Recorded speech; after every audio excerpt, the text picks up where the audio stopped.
Olá, quero saudar a todos e a todas que acompanham aqui o canal Resistentes. Eu hoje vou fazer um programa de forma excepcional com o nosso colunista Jean Gondenbaum, que está conosco quinzenalmente às segundas-feiras, mas por conta de nossas agendas, nós resolvemos gravar este programa e levar ao ar, possivelmente na quarta-feira, dia 19 de maio, em horário que nós iremos anunciar ainda, tá bom? Então, é um programa fora do nosso padrão. Depois voltamos quinzenalmente às segundas-feiras com as nossas lives ao vivo com o Jean como sempre fazemos costumeiramente. Jean, boa tarde aí, já é a tarde aqui, meio-dia no Brasil, em Hannover, deve ser próximo de 17 horas. Nós estamos nessa condição hoje de gravação para tratar dos assuntos que está tomando aí muita atenção de toda a imprensa mundial, que é o conflito Israel-Palestina, que começou, na verdade, no dia 10 de maio, final do período do Ramadã. Enfim, gostaríamos de te ouvir, você como um judeu progressista, já conhecido aqui do nosso público, se posiciona sempre ao lado das causas humanitárias, no campo da esquerda, tem uma visão sempre muito equilibrada desse conflito. Nós aqui na nossa imprensa, na grande imprensa, a gente sempre tem uma parcialidade, né, na abordagem desses conflitos, e nós vamos procurar aqui ter com você uma visão que eu sei que é equilibrada, que sempre procura olhar os interesses de ambas as partes. Então, quero te saudar aqui mais uma vez no canal e abrir o espaço para você já entrar no assunto deste conflito, que tem origem, pelo que eu li na imprensa aqui, Jean, numa desapropriação de casas na parte oriental de Jerusalém, residências de palestinos. Parece que ali foi o estopim de tudo. Isso tem link, evidentemente, com o processo eleitoral do Netanyahu, dado que o Lapid vinha no movimento de formar um governo. Antes que isso ocorresse, este processo violento é detonado, como sempre foi em outras ocasiões na história, para que ele empurre com a barriga esta situação e se mantenha no poder. Então, eu já te saúdo aqui, agradecendo mais uma vez a tua presença, mas já abro o espaço para você entrar direto nessa análise da situação atual do conflito Israel em Gaza, principalmente, né? Boa tarde, Jean. Boa tarde, meu caro. Grande prazer estar com você e com os amigos do Resistentes mais uma vez. Sempre um espaço muito positivo para a gente conversar de maneira realmente independente e trazer a informação de uma maneira que realmente é cada vez mais difícil para o telespectador encontrar na internet, de modo geral, e na mídia brasileira, seja progressista, seja corporativa, qualquer coisa, né? Muito difícil. Todo mundo no mundo quer dar opinião sobre esse conflito. E o problema disso é que as pessoas falam sem saber, né? Para um lado e para o outro, né?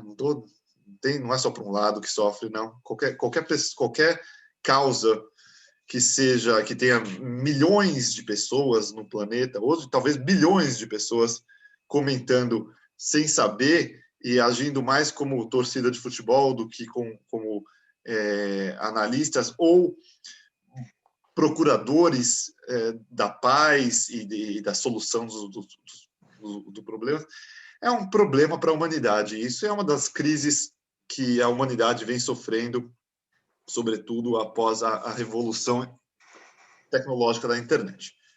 Vamos lá, vamos humildemente fazer a nossa contribuição e tentar trazer a informação da maneira mais clara, sucinta e, sobretudo, justa e verdadeira. O conflito, que ainda se arrasta e vai se arrastar por alguns dias, pelo menos ainda, a minha previsão, né? Realmente, ele tem alguns fatores de estopim que servem como estopim. A gente vai falar sobre esses fatores também, mas, sobretudo, o que a gente tem que deixar muito claro é que esse conflito não é um conflito espontâneo, né, de geração espontânea ou alguma coisa assim. Ele é um conflito politicamente programado. Isso assim, para quem conhece e estuda desde sempre a região, a história, quem conhece os mínimos detalhes, né, e observa o andamento e o desenvolvimento da questão política lá, vê com muita clareza que esse conflito foi plantado pelo Netanyahu oportunamente, exatamente no momento em que ele estava mais próximo, dentro dos 12 anos de governo dele, este era o momento que ele estava mais próximo de cair. Ele tinha vencido as eleições, tentou as quartas eleições, já em menos de 2 anos, tentou fazer a coalizão. Como eu mesmo previ nesse canal, ele não conseguiu, né, porque não tem cadeiras o suficiente que o apoiem. Como é o sistema parlamentarista, o segundo lugar, então, é escolhido pelo presidente de Israel a tentar fazer a coalizão e formar um governo e criar um novo governo. A pessoa indicada a isso, o segundo lugar, era o centrista Yair Lapid, que coordena e lidera o bloco que... Hoje esse bloco tem 2 nomes, viu, Caro? Importante esses nomes, né? Porque são nomes muito claros sobre a situação. O bloco se chama Bloco Anti-Netanyahu, ou seja, todos unidos. Não é nem anti-Likud, é anti-Netanyahu. Ou Bloco da Mudança, né? Ou seja, a hora de mudar o governo do país. Esse bloco é um bloco maravilhoso, ideal? Não, está longe de ser. É um bloco que nem a gente fala dentro da linguagem política, pega tudo, né, em português. Ele tem gente de todos os lados. Ele, de fato, tem gente desde o partido de esquerda mesmo, que é o Meretz, que é o meu partido, até o pessoal de centro-esquerda, centro-direita, e tem gente até da extrema-direita lá. Todo mundo unido, porque era a única maneira de tirar o Netanyahu. Então, tipo, vamos unir agora, a gente tira o cara e depois a gente vê, depois a gente briga entre nós. Esse era o plano. E estava muito próximo de acontecer. O Netanyahu faz o quê? Botão vermelho. Explode o conflito, afinal, ele é o dirigente do país, ele tem as forças, e ele estoura esse conflito através da maneira mais tradicional, para quem estuda a história do mundo, né? Incitação do ódio, né? Então, para começar, ele estimula a inquietação relativa à desapropriação dos bairros, de casas de palestinos no bairro de Jerusalém de Sheikh Jarrah, né?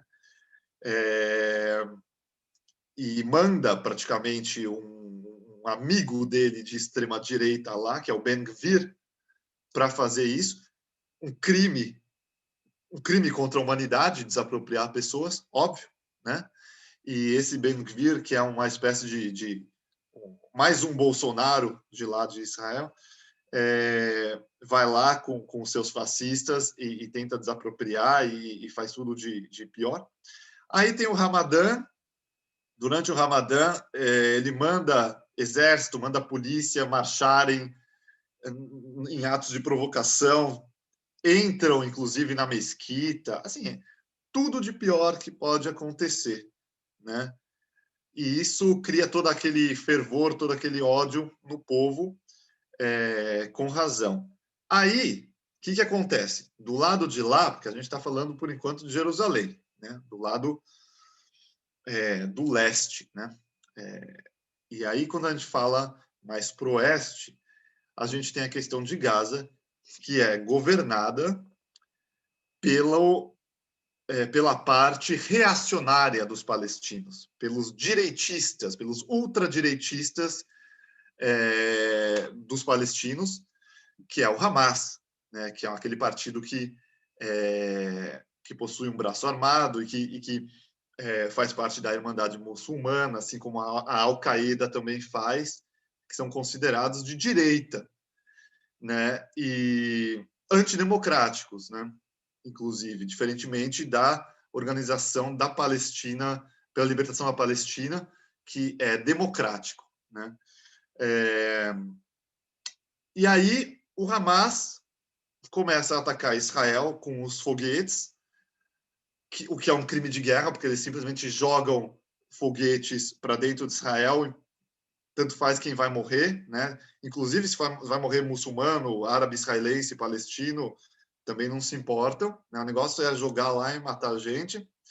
E aí o Netanyahu, que é o criminoso de guerra que a gente conhece, responde com uma força completamente desproporcional, criando uma verdadeira chacina em Gaza, matando de bebês, né? Foram mortos bebês de 6 meses, tem dados assim, até todos os tipos de adultos, inclusive muitos civis, né? Além dos representantes do Hamas. Ou seja, no fim das contas, para terminar essa primeira digressão, foi um pouquinho longa, mas é necessária, no fim das contas, é muito simples. Quem cria tudo isso são os governantes da extrema-direita, né? Com seus principais líderes, Netanyahu, israelense, apoiado pelo imperialismo norte-americano e também pelo apoio da própria União Europeia, de certa forma, e pelo extremismo, pela ultradireita muçulmana, né?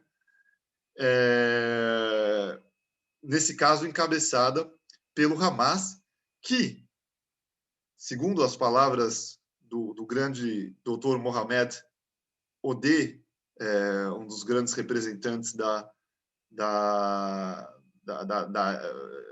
OLP, né, da Organização pela Libertação da Palestina, ele mesmo falou para mim, mesmo antes de ontem, na minha conversa com ele, ele falou: o Hamas tem pouco a ver com a Palestina. Eles são da Irmandade Muçulmana, fundada em 1928, no Egito, e pouco tem a ver com o caso específico da Palestina. Então, esses são os governantes, são os verdadeiros senhores da guerra, e quem sofre são os civis. E, logicamente, são os civis também usados como peões para o jogo dos senhores da guerra. Jean, você traz um elemento fundamental para a compreensão desse conflito, que evidentemente vem de décadas ou séculos. Não é? Não começou com Netanyahu e nem vai terminar com ele. Mas você coloca um elemento importante para a reflexão, e eu gostaria de explorar um pouco mais isso, que é como que o Hamas é a face que justifica tanto a agressão de Israel quanto a reação do povo palestino, colocando em risco civis, crianças e tal. E o que nós sentimos na cobertura da imprensa, não só brasileira, mas em grande parte do mundo, é sempre assumir um lado das visões e atacar o outro. Você escreveu um artigo que foi publicado, me parece, ontem, no 247, que você faz referência a um diálogo que você teve recentemente com uma liderança palestina, que você já citou, e uma liderança judia. Eu gostaria que você procurasse fazer uma síntese desse artigo e o que foi essa conversa que o canal Resistentes vai colocar no ar ainda esta semana. Nós iremos anunciar, muito provavelmente, próximo à exibição dessa live que eu estou fazendo gravada agora com o Jean. Você pode falar um pouco sobre isso, Jean? Com prazer, posso falar, até mesmo porque eu tenho o orgulho de ter participado desse encontro histórico, né? Se a gente procurar na mídia ou na internet de modo geral, eu não sei se tem outras pessoas que fizeram isso. Espero que tenha, né? Espero que a gente ache mais por aí. Mas realmente o que a gente vê é isso, tipo, basicamente, a grosso modo é assim, a direita não faz jornalismo, faz propaganda pró-Israel. A esquerda não faz jornalismo, faz propaganda pró-Palestina, né? E eu que conheço esses verdadeiros heróis do ativismo judaico e palestino, que estão juntos, para quem não sabe, é um só o ativismo, né?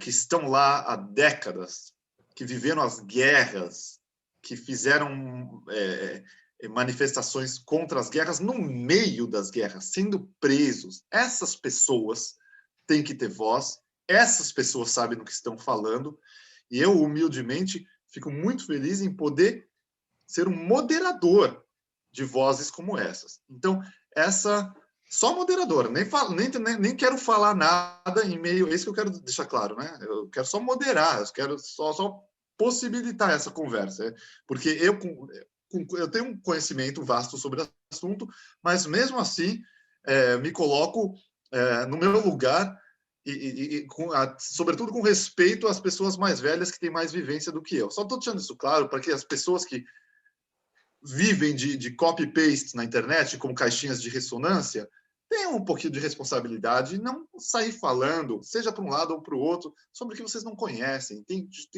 muita coisa em jogo aí, e vidas dependem da criação desse diálogo de paz ou da disseminação de ódio.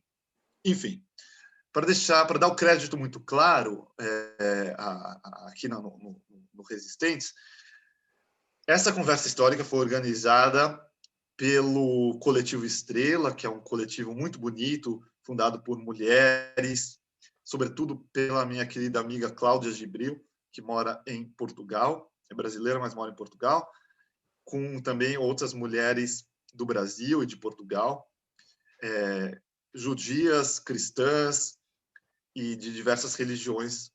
E esse coletivo propôs essa conversa, conseguiu organizar uma conversa diretamente de Israel, literalmente com as bombas voando em cima da cabeça do pessoal, estava rolando, vocês vão assistir depois aqui no Resistentes, inclusive, e a conexão do Dr. Mohamed caía a todo momento por causa das bombas mesmo, né? Então, o Dr. Mohamed é o convidado palestino, que ele é vice-presidente do comitê da OLP, do Comitê da Organização da Libertação da Palestina, Comitê de Interação com a Sociedade Israelense, né? A OLP tem um comitê como esse, tá vendo, caro Cláudio? O Hamas não tem, óbvio, né? O Netanyahu também não quer ter um comitê desse. Ele fechou o diálogo com os palestinos, né? Um governo central, um governo moderado, quer retomar isso, né? E ele é vice-presidente desse comitê, e o outro convidado é o Davi Winholz, que é um escritor importante em Israel, brasileiro, na verdade, que imigrou em sua juventude para Israel e há décadas trabalha com esse ativismo e tudo mais. E nesse artigo eu explico basicamente que, bom, não vou nem para perder todo o tempo que a gente tem aqui falando desse artigo, eu só quero deixar o cerne do artigo, então, que é o seguinte: enquanto os senhores da guerra estão fazendo seus jogos de guerra e sujando suas mãos de sangue, matando de fato crianças e mulheres e civis, judeus, palestinos, cristãos, tem gente de todas as etnias nessa história, né?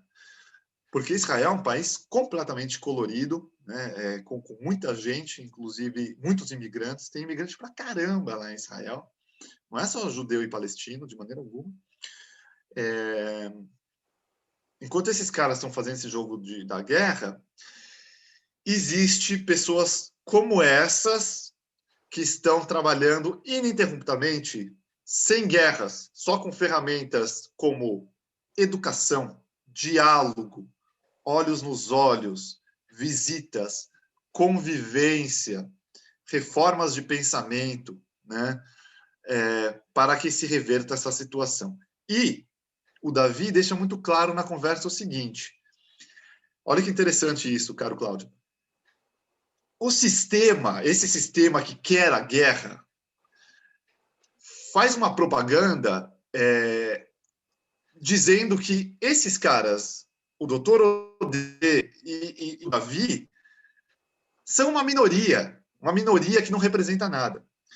Só que os números, os estudos dos institutos progressistas mostram que entre 60% e 65% da população civil, população, não é exército, não é político, não, população normal, entre 60% e 65% defende acordo de paz entre Palestina e Israel e a fundação de 2 estados soberanos independentes e que colaborem entre si.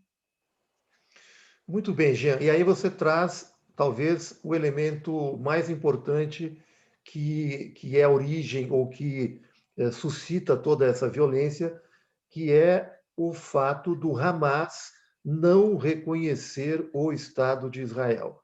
Ou seja, o Hamas quer o Estado só da Palestina e isso está nos seus estatutos. Diferentemente da OLP, na Cisjordânia, onde governa, que reconhece o Estado de Israel e quer uma convivência civilizada, ao menos. Né?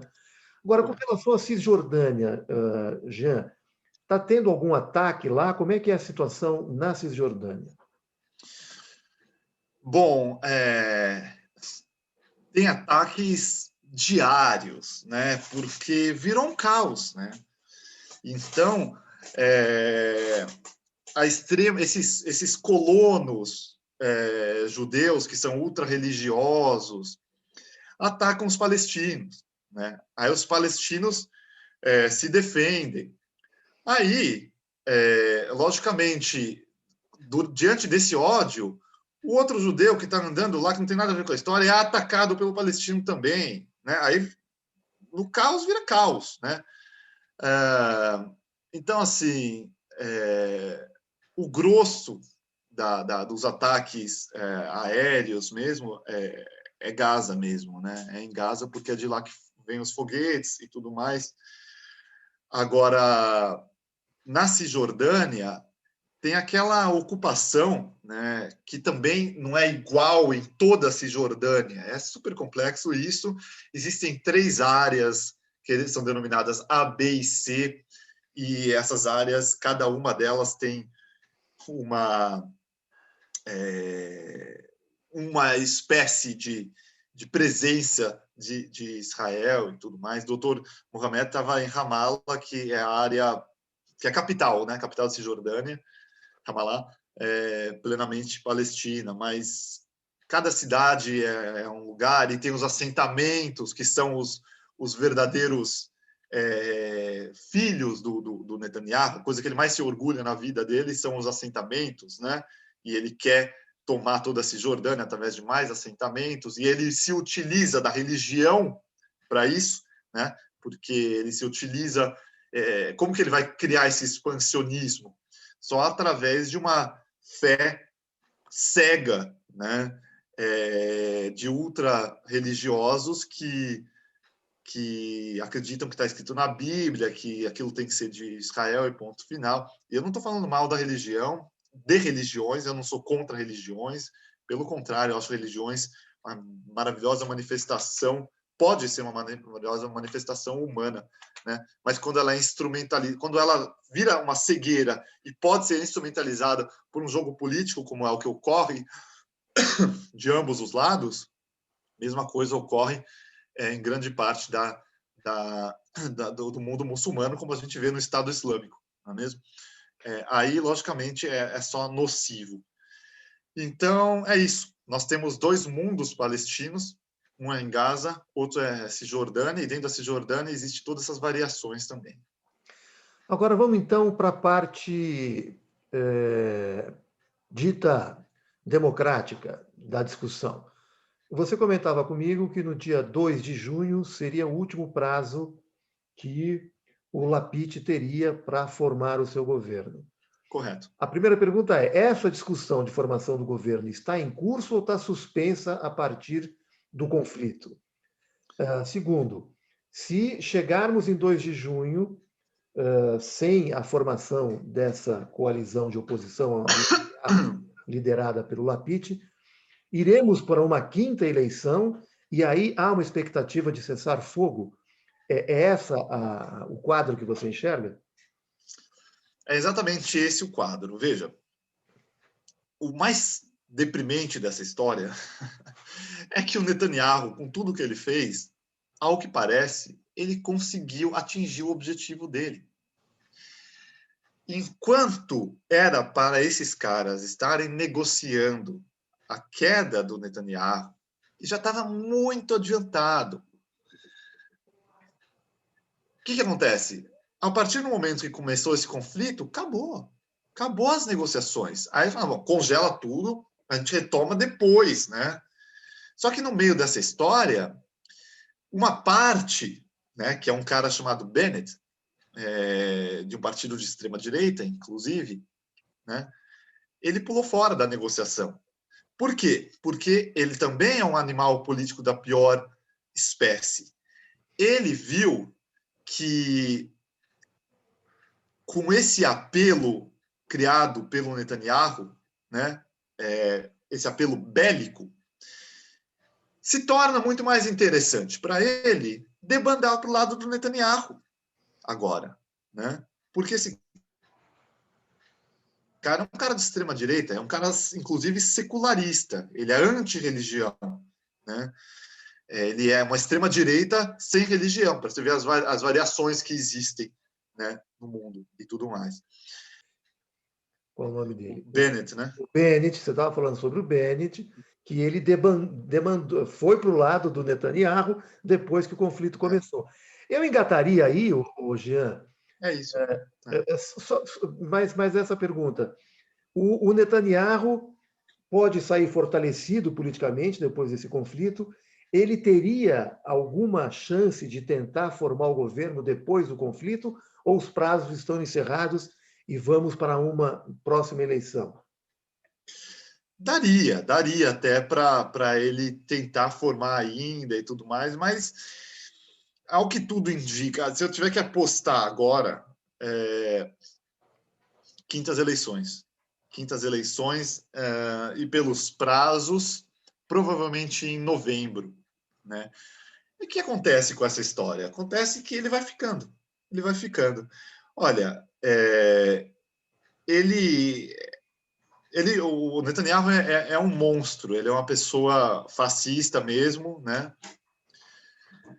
Mas ele precisa ser estudado, a carreira política dele precisa ser estudada, porque ele é realmente um jogador, assim, como visto poucas vezes na história da humanidade, porque ele consegue se manter só através do jogo político, né?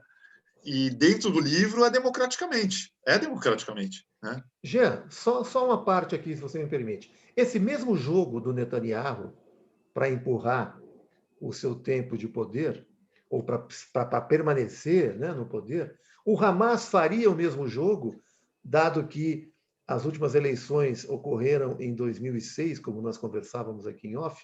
Quer dizer, desde quando que o Hamas também prorroga o seu calendário eleitoral com o argumento da violência? Olha, para começar, em 2006, o Hamas vence e domina Gaza, né?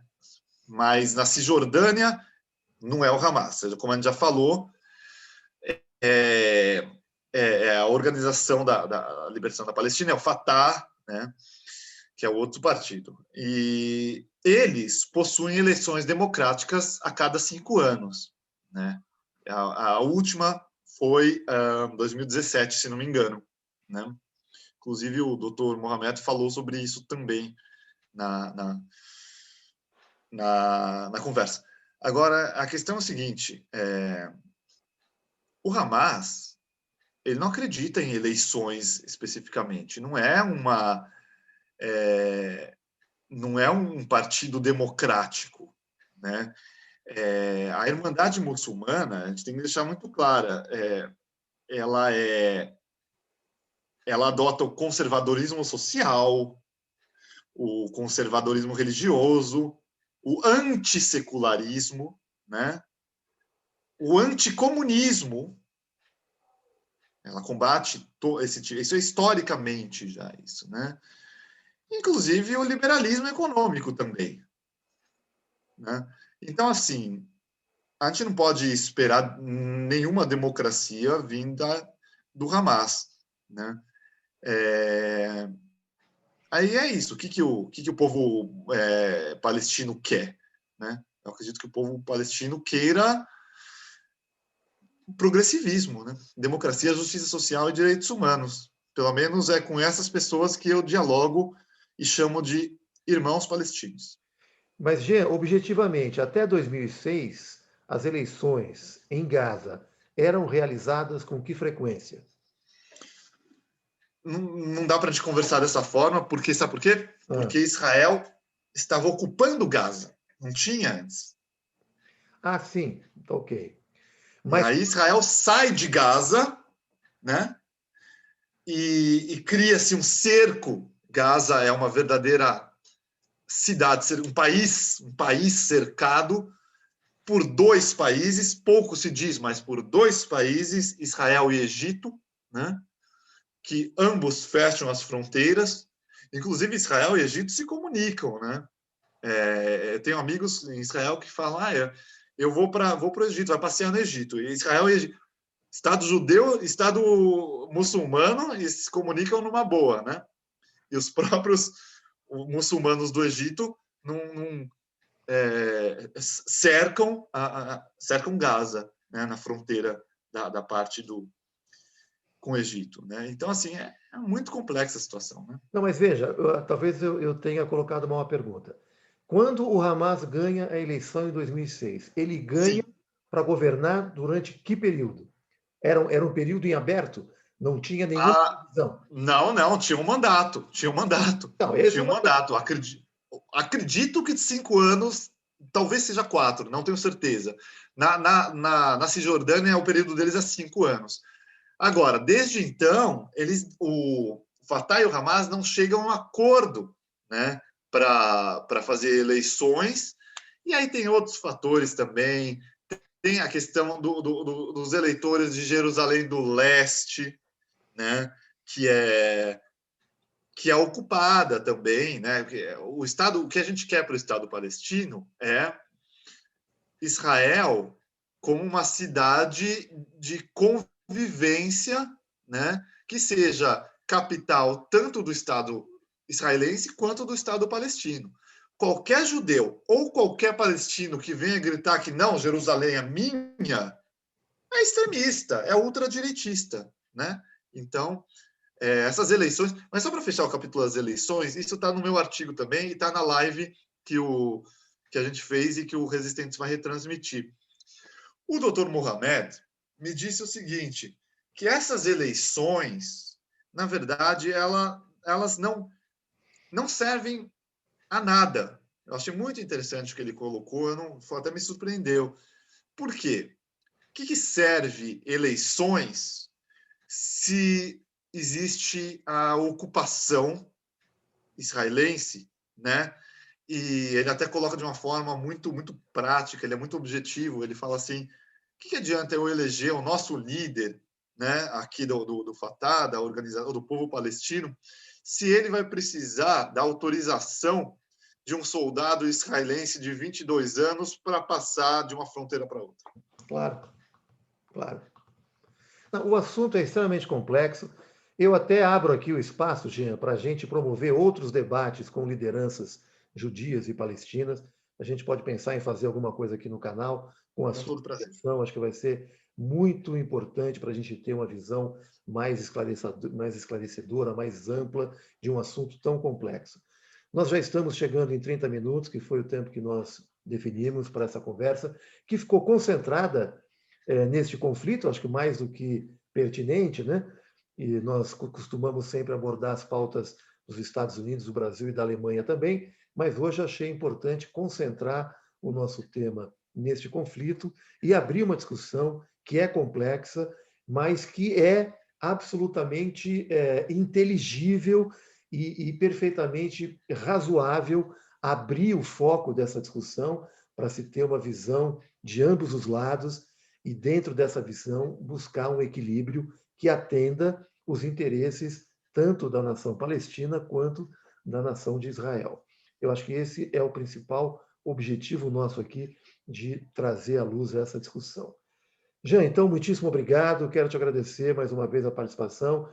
Esse programa, como eu disse no início, está sendo gravado.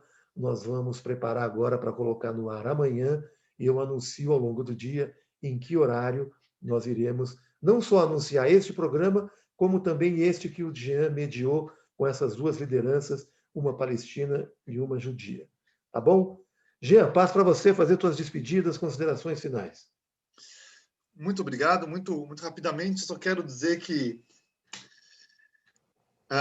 mandar esse recado que, olha, uma pessoa como eu e as pessoas com quem eu convivo na minha vida, que lutam por essa causa desde que a gente nasceu, né? Desde que a gente se conhece por gente, vamos colocar assim,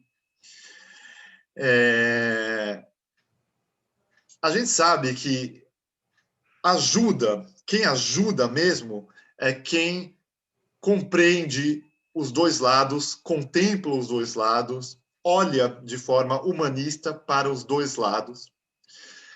Quem torce e acha bonito, existe até um modismo, né, de torcer para um lado ou outro e fazer copy-paste em internet e ficar repetindo recortes do que houve aqui e ali, sem conhecer nada da história, só atrapalha. Atrapalha mesmo, e seja da direita ou seja da esquerda, né? Seja pró-Israel, seja pró-Palestina. O verdadeiro pró-Palestina é pró-Israel também, não sei se vocês sabem disso. O verdadeiro pró-Palestina, ele quer uma Palestina segura e independente ao lado de uma Israel segura e segura e independente, ambos estados soberanos se ajudando, né? E se protegendo, né? Se protegendo, sobretudo economicamente, né? Trabalhando em conjunto e protegendo a hegemonia dessa região tão frágil que é o Oriente Médio. Então, eu termino essa live despejando aqui a você, amigo Cláudio, e aos amigos dos Resistentes, essa esperança que eu tenho há tanto tempo. Eu espero que eu veja isso antes de falecer, que é ver um Estado palestino fundado ao lado do Estado israelense e a vitória do humanismo, a vitória da democracia, da justiça social e dos direitos humanos. Porque esse jogo de guerra, né, ele é interesse das grandes potências imperialistas, né, que dominam a indústria bélica e que acham interessante tudo isso, né? Tem toda a outra participação das outras religiões que são envolvidas, como os evangélicos e tudo mais, né? Então, assim, foquemos no humanismo, conversemos, e o verdadeiro buscador da paz ao mesmo tempo, carrega ao mesmo tempo uma bandeira de Israel e uma da Palestina. Valeu.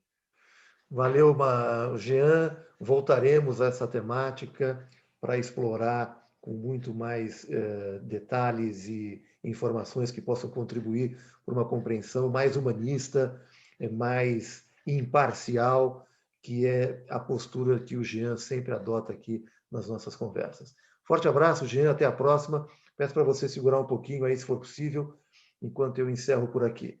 Então, posso fazer um último adendo, rapidinho? Claro, claro. Você se lembra mesmo que em janeiro de 2020, quando a gente se encontrou pessoalmente no Brasil, a última vez que eu fui para o Brasil, no encontro Judias e Judeus com Lula, Perfeito. Ao lado a gente fez um painel de decoração, né? E tinha lá a bandeira de Israel, a bandeira palestina, não é mesmo? Perfeito. a bandeira do PT, a bandeira LGBT com a estrela de Davi colorida, tudo isso, né? Isso está impresso na história dos verdadeiros ativistas e, logicamente, a gente sabe que o nosso presidente Lula sempre foi 100% respeitoso com ambos os povos, porque ele compreende tudo isso. Foi um evento memorável, o canal Resistentes tem algumas imagens, e principalmente essa que você citou, dessa convivência de todas as bandeiras que estavam lá anunciadas.